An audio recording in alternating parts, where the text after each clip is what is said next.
Hello friends, परीक्षा में कुछ ऐसे प्रश्न पूछे जाते हैं जिसको देख करके हम डर जाते हैं, जबकि कुछ ट्रिक के द्वारा हम उसको बहुत आसानी से हल कर सकते हैं। जैसे कि जो इसमें प्रश्न कुछ दिए गए हैं, इसमें 6 टाइप के क्वेश्चन हमने दिया है जो अक्सर परीक्षाओं में पूछे जाते हैं, जिनको बिना कलम उठाए हम सॉल्व कर सकते हैं। जैसे यहाँ पे दिया है करणी में रूट 12 प्लस करणी में रूट 12 प्लस करणी में root 12 plus dot dot dot infinite अनंत तक दिया है। तो इसका जो सॉल्यूशन होगा 4 होगा या -3 होगा।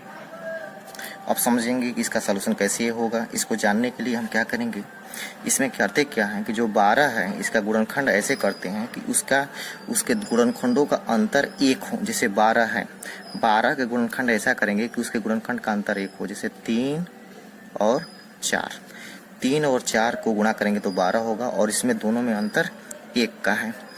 अब यहाँ पे हम इसका जो उत्तर होगा या तो 4 होगा या ऋण 3 होगा। अक्सर परीक्षाओं में जो उत्तर इसका दिया जाता है 4 दिया जाता है और बहुत कम मतलब -3 दिया जाता है। तो हम ज़्यादा से ज़्यादा याद करेंगे, जब प्लस होगा तो इसका जो उत्तर होगा 4 होगा।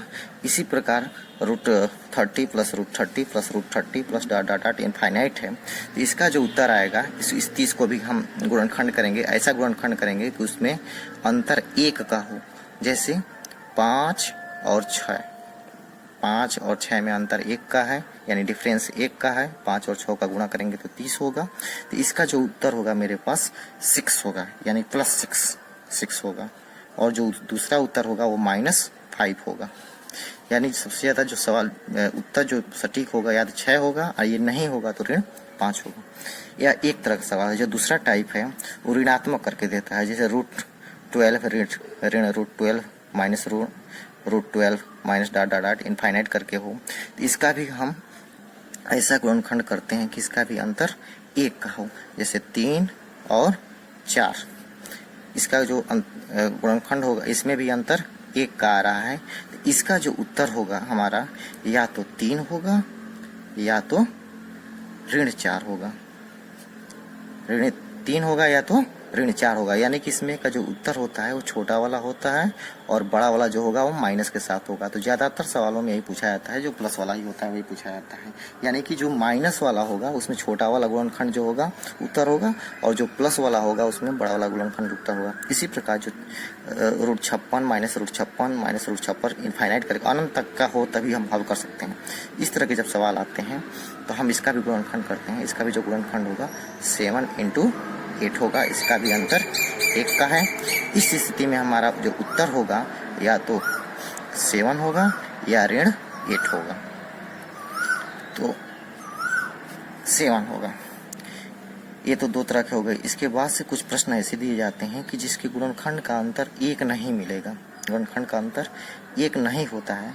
तो उस स्थिति में हम क्या करेंगे, तो इस स्थिति के लिए हम क्या करते हैं, जैसे √3 plus √3 plus √3 plus √3 dot dot dot dot अनंत तक दिया है। तो इस स्थिति में हम क्या करते हैं कि जब प्लस हो इसके बीच में, तो प्लस के लिए हम क्या करते हैं, जैसे यहाँ पे 3 दिया हुआ है तो 3 का गुणनखंड हम 1 × 3 होगा, जिसका जो गुणनखंड का अंतर होगा वो क्या होगा, 2 का अंतर हो जाएगा।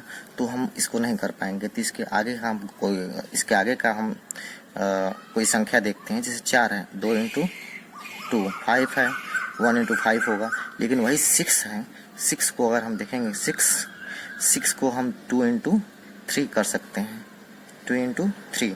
तो इसका जो उत्तर होगा 2 और 3 के बीच होगा। जो इसका उत्तर होगा 2 और 3 के बीच होगा। ऐसे ही सवाल पूछे जाते हैं, 2 और 3 के ठीक बीच में होगा। फिर इसी तरह के जैसे 11 दिया है, 11 का भी हम गुणनखंड नहीं कर सकते हैं, प्लस है इसमें। तो इसके आगे की संख्या देखेंगे, जैसे 12 को हम 4 × 4 × 3 कर सकते हैं, 4 और 3।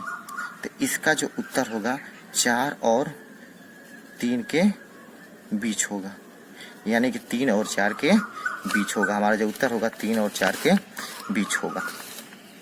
उसी तरह जब माइनस होता है जिसमें डिफरेंस 1 ना हो, जैसे √3 minus √3 minus √3 dot dot dot अनंत तक जाता हो, इस स्थिति में क्या करते हैं, हम आगे न जाकर के पीछे जाते हैं जिसके गुणनखंड का अंतर 1 हो। जैसे 2 है, जैसे 3 है यहाँ पे, तो 3 का गुणनखंड हो नहीं पाएगा, माइनस है तो हम पीछे जाएंगे। 2 इंटू 1 यहाँ पे हो जाएगा, 2 लेते हैं, 2 इंटू 1 यानी 1 इंटू 2, 2 गुणनखंड हो जाएगा। तो जो इसका उत्तर होगा 1 और 2 के ठीक बीच में होगा, इसका उत्तर 1 और 2 के बीच होगा। यहाँ पे हमारा 5 है, तो 5 माइनस रूट 5 ऐसे करके है, अनंत तक जाएगा। तो इसका जो हमारा उत्तर होगा 5 का गुणनखंड होगा नहीं, तो 6 लेते हैं, 2 और 3 गुणनखंड बनेगा, तो 2 और 3 के बीच में जो इसका उत्तर होगा, यानी 6 ले लेंगे, 2 और 3 इसका गुणनखंड होगा, 2 और 3 के बीच में इसका उत्तर होगा, के बीच इसका उत्तर होगा। यह हमारा था चौथा टाइप। इसके बाद जो अगला टाइप आता है √5 इंटू √5 यानी कि जो भी संख्याएं होंगी वो गुणे के रूप में होंगी और अनंत तक जाएंगी। इस ऐसी स्थिति में जो संख्याएं होती हैं, जो इसका उत्तर होता है, सीधे जो संख्या होती है वही हो जाती है, यानी कि सीधे 5 हो जाएगा। जैसे यहाँ पे √11 इंटू √11 इस स्थिति में सीधे उत्तर 11 हो जाएगा। इसके बाद जो अगला टाइप आता है, जब संख्याएं गुणनफल के रूप में हो, रूट में गुणनफल के रूप में हो और उसकी संख्याओं की संख्या सीमित हो, तब इस स्थिति में क्या करते हैं, तो इस स्थिति में क्या करते हैं कि जो करणी के अंदर जो संख्या होती है उस संख्या को लिख लेते हैं और करणी की संख्या को गिनते हैं। 1 2 3 बार है, तो यहाँ हम 2 का ही 3 बार गुणा करते हैं, 2 दूना 4 दूना 8, और इसमें से 1 हटा के ऊपर लिख देते हैं 7/8, 5 टू द पावर 7/8। उसी प्रकार √7 इंटू √7 इंटू √7 इंटू √7 है, यह 4 बार है, तो यहाँ हम लिखेंगे 7 टू द पावर 2 दूना 4 दूना 8 दूना 16, 1 हटा देंगे 15/16। इस तरह ये सवाल बहुत आसानी से हम लोग हल कर लेते हैं। ऐसे ही बहुत सारे सवाल जिसको आप हल कर सकते हैं। जैसे मान लीजिए हमारे पास कोई और सारे सवाल हों, जैसे 110 माइनस √110 माइनस √110 डॉट इनफाइनाइट तक जाता है। तो ऐसी स्थिति में इसको हल करने के लिए हम क्या करेंगे, 110 का 2 गुणनखंड करेंगे, 10 और 11। तो इस स्थिति में चूंकि बीच में माइनस है, तो इस स्थिति में जो इसका उत्तर होगा या तो छोटा वाला 10 होगा या -11 होगा, या दोनों होगा। इसमें ज़्यादा से ज़्यादा जो पॉजिटिव संख्या है वही पूछी जाती हैं। ऐसे ही बहुत सारे सवालों को हम आसानी से हल कर सकते हैं बिना कलम उठाए। तो दोस्तों प्लीज़ मेरे वीडियो को लाइक करें, सब्सक्राइब करें और अगली वीडियो देखने के लिए बेल आइकन दबाएं। सब्सक्राइब करना ना भूलें। धन्यवाद।